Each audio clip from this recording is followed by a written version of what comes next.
അസ്സലാമു അലൈക്കും റഹ്മത്തുള്ളാഹി വബറകാതുഹു. തങ്ങളെ ഇത് KM റഹ്മാനാണ്.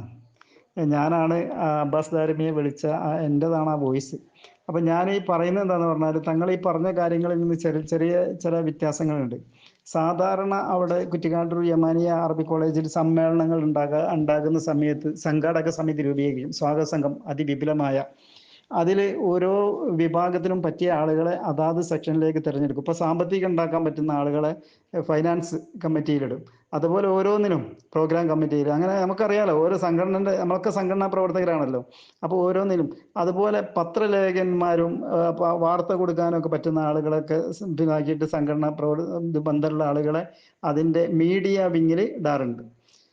എന്നെ സാധാരണ എല്ലാ പ്രാവശ്യവും സമ്മേളനത്തിന് വിളിക്കാറും ഉത്തരവാദിത്തപ്പെട്ട ആളുകൾ വിളിക്കാറുണ്ട്.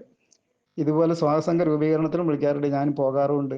ഞാൻ സ്റ്റേജിലും സദസ്സിലൊക്കെ ആയിട്ട് ഉണ്ടാകാറുണ്ട്. വാർത്ത സ്ഥിരമായിട്ട് കൊടുക്കാറുണ്ട്. ഈ പ്രാവശ്യം അതൊന്നും ഉണ്ടായില്ല. ആദ്യത്തെ 1-2 ദിവസം എനിക്ക് വാർത്ത ഒരു 9 മണിക്ക് മുമ്പ് അയച്ചു തന്നു.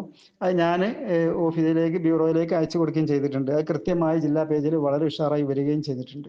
എന്നാൽ അവസാനത്തെ ദിവസം സമാപന സമ്മേളനത്തിൻ്റെ അന്ന് ഞാൻ പല പ്രാവശ്യം ഇതിനെ ഏൽപ്പിക്കപ്പെട്ട ആളെ നിരന്തരം ബന്ധപ്പെടുകയും ഒക്കെ ചെയ്തിരുന്നെങ്കിലും എനിക്ക് വാർത്ത കിട്ടിയത് പിന്നെ 10:41. അപ്പോൾ നിങ്ങൾ ചോദിക്കും, നമ്മൾ അവിടെ പോയി എടുക്കണ്ടേ? അവിടെ പോയി എടുത്താൽ ഏതായാലും ഈ പരിപാടിയിൽ പങ്കെടുത്ത ആളുകളുടെ പേര് വിവരങ്ങൾ സംഘാടകർ തന്നെ തരണം. കാരണം നമ്മൾ അവിടെ ഫുൾ ടൈം നിൽക്കുന്ന ആളല്ല. പല പരിപാടികളും ഒരു ദിവസം ഈ വാർഷികാഘോഷത്തിൻ്റെ ഭാഗമായിട്ട് പല സെഷനുകളും നടക്കും. അതിലൊക്കെ പങ്കെടുത്ത ആളുകളുടെ പേര് വിവരങ്ങൾ സംഘാടകർ തന്നെ തരണം. ഇപ്പോഴത്തെ സാഹചര്യത്തിൽ ഒരാളുടെ പേര് വിട്ടുപോവുകയെ ഒന്നധികം വരെ ചെയ്തിട്ടുണ്ടെങ്കിൽ അത് തീർത്തും ഈ വാർത്ത വരുന്നതിനേക്കാൾ വലിയ വിപത്തായിരിക്കും അങ്ങനെ ഉണ്ടാകുക. അപ്പോൾ 10:41 വന്ന വാർത്ത സുപ്രഭാതത്തിലേക്ക് അന്വേഷിച്ച് നോക്കുമ്പോൾ അത് കൊടുക്കുകയാണെങ്കിൽ അത് ഏതെങ്കിലും ലോക്കൽ പേജിൽ ഒതുങ്ങിപ്പോകും. പിന്നെ അതായിരിക്കും വിവാദം. അതുകൊണ്ട് ഒരു ജനറൽ പേജിൽ കൊടുക്കാൻ വേണ്ടി മാറ്റി വെച്ചു എന്നുള്ളതാണ് അറിയാൻ കഴിഞ്ഞത്.